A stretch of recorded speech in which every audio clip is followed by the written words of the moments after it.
This is the craziest match of 2026 World Cup. আমার কাছে মনে হয় 2026 সালের বিশ্বকাপের ওয়ান অফ দ্য সিনেম্যাটিক ঢঙে একটা ম্যাচ শেষ হয়ে গেল। নকআউট পর্বে একটা ফ্যান্টাস্টিক ম্যাচ দেখে ফেললাম।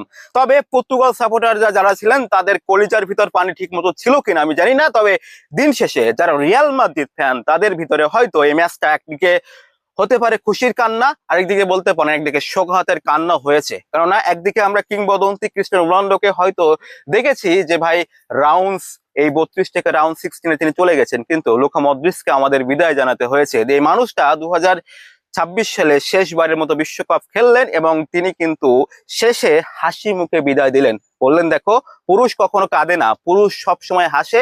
পুরুষের ভিতর যতটা কান্না থাকুক না কেন, দিন শেষে পুরুষ সব সময় হাসি মুখে সেটা বরণ করে নেয়। This is for example for Luka Modric. জানি না আসলে কথাটা কেমন লেগেছে, but this is match is really fantastic.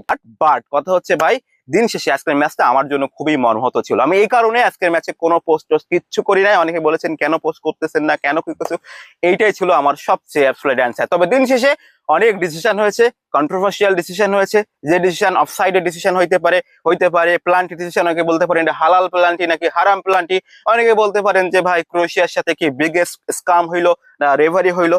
সব উত্তর আজকের ভিডিওতে দিব। আসলে 26 সালের মোস্ট ডিমান্ডিং ম্যাচ ছিল ক্রোয়েশিয়া এবং পর্তুগাল। যে ম্যাচের সবচেয়ে মোস্ট ক্রুশিয়াল পার্টটা ছিল অফসাইডে যে বাতিল হয়ে যাওয়া। অফসাইডের রুলটাই আসলে লিগাল ছিল কিনা।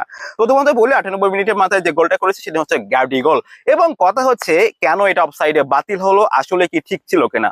প্রথমত ছবিটা যারা দেখতে পাচ্ছেন, এখানে মিট্রোভিচ এবং পর্তুগালের একজন ডিফেন্ডার হেডে কানেকশন করছেন। বলটা ওখানে লেগেছে কিনা লেগেছে সেটা পরে বলি, কিন্তু ওই সময় একজন বান্দা তিনি হচ্ছে ফেলাসিক, তিনি কিন্তু অফসাইডে ছিলেন। কোনো কারণে যদি এই বলটা ওই মেট্রোভিচের মাথায় লেগে থাকে তাহলে হিস 100% অফসাইড। এবং ফিফা এই কারণে বলতেছে, দেখো ওই যে মেট্রোভিচের মাথায় বলটা লেগেছে এবং ফিফা ওই সময় স্নিকোমিটার বা সেন্সার দিয়ে চেক করেছে এবং সেন্সারে দেখা গিয়েছে যে মেট্রোভিচের মাথায় বলটা টাচ করেছে।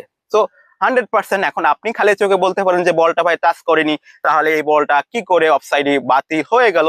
সো আপনারা যখন ক্রিকেট খেলা দেখে থাকেন, যখন কোয়াট আউটের সিদ্ধান্ত অনেক সময় মনে হয় না যে ভাই কোয়াট আউটটা তো আমার ব্যাটে লাগেনি, কিন্তু জিনিসটা অনেক সময় দেখা যায় স্নিকোমিটার দিয়ে কিন্তু ডিসিশন নিতে হয়। তো ফিফা তার টেকনোলজি দিয়ে কিন্তু এই ডিসিশনটা নিয়েছে এবং সেই জায়গায় তারা কিন্তু অলরেডি তাদের টুইটারে বিষয়টা ক্লিয়ার করছে। আমার কাছে মনে হয় দিস ইজ 100% অফসাইড গোল। এখন আপনার কাছে কন্ট্রোভার্সিয়াল মনে হবে কিনা, 50-50তে আপনি কিছু রাখতেই পারেন, সেটা আপনি বলতে। ফুল ম্যাচের দিকে যদি খেয়াল করি, এবার তো ম্যাচের সামারি নিয়ে কথা বলতে চাই। ব্যাস দেখেন, ম্যাচটা দুর্দান্ত একটা ফ্যান্টাস্টিক ম্যাচ হয়েছে। ফার্স্ট হাফে পর্তুগাল দুর্দান্ত খেলেছিল। ফার্স্ট হাফে অ্যাবসলিউট পর্তুগাল শো ছিল, দুর্দান্ত একটা শো তারা দেখিয়েছে, গোল পায়নি। তো সেকেন্ড হাফে শুরু থেকে যে গোলটা প্রথমে ক্রোয়েশিয়া দিয়েছিল 52 মিনিটের মাথায়, এখানে আমার মনে হয় সম্ভবত রবিন ডিয়াসের একটা দুর্দান্ত ভুল আছে। ডিয়াসের ওই হেডটা যদি কভার করে ফেলতে পারতো, ইভান পেরিসিচ বলটা পাইতো না এবং গোলটা অবশ্যই অনবিহনে গোলটা হতো না। তবে ইভান পেরিসিচ দুর্দান্ত একটা ফিনিশিং দিয়েছেন। 4 মিনিটের মাথায় কি হয়েছিল ভাই, এর 4 মিনিটের মাথায় দুর্দান্ত ভাবে রাফালিও ভাই দুর্দান্ত একটা শট দিয়েছিলেন, কিন্তু বলটা কিন্তু গোল পোস্টে লাগে। এই গোলটা হলে রাফালিও ওয়ান অফ দ্য বিগেস্ট ভালো একটা গোল হয়ে যায় তো আমার কাছে মনে হয়। বাট 62 মিনিটের মাথায়, ঠিক 4-5 মিনিটের মাথায় কিন্তু কি হইলো, ঠিক ওই রকম একটা গোল কিন্তু ক্রিস্টিয়ানো রোনাল্ডো একটা লম্বা রান দিয়ে গোল করতে গেলে সেটা কিন্তু অফসাইডে বাতিল হলো। এরপরে আসি ভাই প্লান্টির ডিসিশনটা নিয়ে। দিস ইজ হালাল প্লান্টি না ওটা হারাম প্লান্টি। 63 মিনিটের মাথায় আমরা যেটা দেখেছি, বেনার্দো ভেগাকে তেনার পিছন দিক থেকে ক্রোয়েশিয়ার এক বান্দা টেনে ধরছে। আপনি যখন একজন বান্দাকে টেনে ধরবেন তখন this is absolute foul and this is absolute penalty. এখন ভাই আপনার কাছে কি মনে হতে পারে, অনেকের মনে করেন দিস ইজ নট এ হালাল কি হারাম, আপনি কমেন্ট করতে পারেন। বাট দিন শেষে প্লান্টি ছিল এবং চাপের মুহূর্তে ক্রিস্টিয়ানো রোনাল্ডো বিশ্বকাপের নকআউট পর্যায়ে প্রথম গোলটা করেছেন এবং দিস ইজ গুড। এবং অনেকে আবার প্রশ্ন করতে পারেন, ভাই নকআউটে বিশ্বকাপের প্রথম গোল, ভাই এই মানুষটা নকআউট নিয়ে শেখায় না। পর্তুগালকে নকআউটে কখনো কখনো বিদায় নিতে হয়েছে, কিন্তু পর্তুগাল এই জেনারেশন ফুটবলের অন্যতম উদাহরণ হচ্ছে এই মানুষটা, যার নাম ক্রিস্টিয়ানো রোনাল্ডো। যে মানুষটা ইউসিএল, যেটাকে বলা হয় বিশ্ব সেরা একটা মানে ইউরোপিয়ান লিগ, যে জায়গায় তিনি 85 ম্যাচে 67 গোল, 12 অ্যাসিস্ট, এর পাশাপাশি তিনি 4টা হ্যাটট্রিক করেছেন। তার নকআউটের সর্বাধিক গোলের দিকে তাকে নকআউটের তকমাটা দিয়ে তাকে ছোট করেন না। বাট দিন শেষে প্লান্টি দুর্দান্ত গোল করেছে, সু দিয়েছে। এন্ড দিন শেষে ডিয়েগো জটার প্রতি তারা কিন্তু অভিবাদন। ডিয়েগো জটা ম্যান ইজ আজকের দিনে অ্যাক্সিডেন্টে মারা গিয়েছিলেন।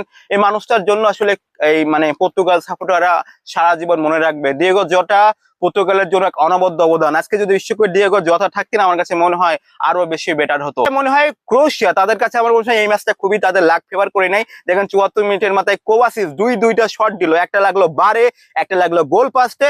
সো দিস ইজ আমার কাছে মনে হয় মানে এই ম্যাচটার কাছে আমার কাছে মনে হয় বিগেস্ট মানে ব্যাট লাক বলতে পারেন ক্রোয়েশিয়ার জন্য। এরপরে অনেকগুলো তারা চান্স ক্রিয়েট করেছে, সব মিলে দুর্দান্ত। তবে 2026 সালের বিশ্বকাপের নকআউট ম্যাচগুলোতে এমন একটা হচ্ছে বা এক্সট্রা টাইমে গোল না হলে যেন মজা লাগে না। ঠিক 94 মিনিটের মাথায় রাফাল লিওর একটা অ্যাসিস্ট থেকে দুর্দান্ত গোল করেন গানচালো রামোস, এবং দুর্দান্ত, এবং এর পরবর্তীতে ওই অফসাইডের কাহিনী সব মিলেই প্রায় দুর্দান্ত। তবে আজকের ম্যাচে পর্তুগালকে যে মানুষটা জিতিয়েছে সেই মানুষটা লাস্টে বলতে হবে, সেটা হচ্ছে দিয়েগো কস্তা।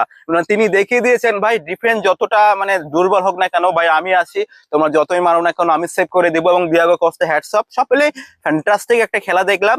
ক্রোয়েশিয়া বনাম পর্তুগাল, অনেক কন্ট্রোভার্সিয়াল ডিসিশন হয়তো হয়েছে, আপনার কাছে এটা মনে হতে পারে হালাল বা হারাম, বা দিন শেষে this match is absolute madness. আমার কাছে মনে হয় এই ম্যাচটা রিয়াল মাদ্রিদ ফ্যানদের জন্য একটা শোকাহতের দিন, একটা মর্মাহতের দিন, কারণ লুকা মডরিচকে আমরা বিদায় জানাতে হচ্ছে বিশ্বকাপের। আর কখনো লুকা মডরিচকে দেখবো না, যে মানুষটার ফুটবল খেলা দেখে রিয়াল মাদ্রিদের মঞ্চে যারা ভালোবাসা শিখেছে, রিয়াল মাদ্রিদের মঞ্চে যারা ভালোবাসতে শিখেছে, যে মানুষকে খেলা দেখে হয়তো রিয়াল মাদ্রিদকে ভালোবাসা শিখেছে, সেই মানুষটা হচ্ছে লুকা মডরিচ, তাকে বিদায় জানাতে হচ্ছে। But Luka Modric LM10 I really love you. But দিন শেষে একটা কথা বলবো ভাই, আপনারা যারা মানে কিংবদন্তি নিয়ে ট্রল করেন, যেমন ক্রিস্টিয়ানো রোনাল্ডো, লিওনেল মেসি, কিংবা যদি বলেন নেইমার, তাদেরকে নিয়ে ট্রল করেন না। তাদের হয়তো শেষ সময় চলে এসেছে, এখন হয়তো সময় Kylian Mbappe, Vinicius junior, Lamine Yamal, Erling Haaland, এদের সময়, এদেরকে নিয়ে ট্রল করেন, সমস্যা নেই। বাট দিস বান্দাকে নিয়ে যখন ট্রল কল হয়, তাদের জীবনে প্রাপ্তি বা অপ্রাপ্তির আর কোনো কিছু নেই, অনেক কিছু পাওয়া হয়ে গেছে। একটা বিশ্বকাপ অন্য কিছু দিয়ে আপনি পরিসংখ্যান মাপতে গিয়ে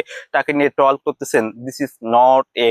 আমার কাছে মনে হয় দিস ইজ দা, মানে আমার ফুটবল যতটুকু জানি, অল্প কিছুই জানি, বাট দিন শেষে এটাই মনে হয় একটা খারাপ লাগার জায়গা। আশা করি ফুটবল ম্যাচটা কেমন লেগেছে কমেন্ট করতে পারেন, আপনার মতামত জানাতে ভুলবেন না। আর নেক্সট কোনো ভিডিওতে দেখা হচ্ছে। ভালো থাকবেন, সুস্থ থাকবেন, টাটা বাই।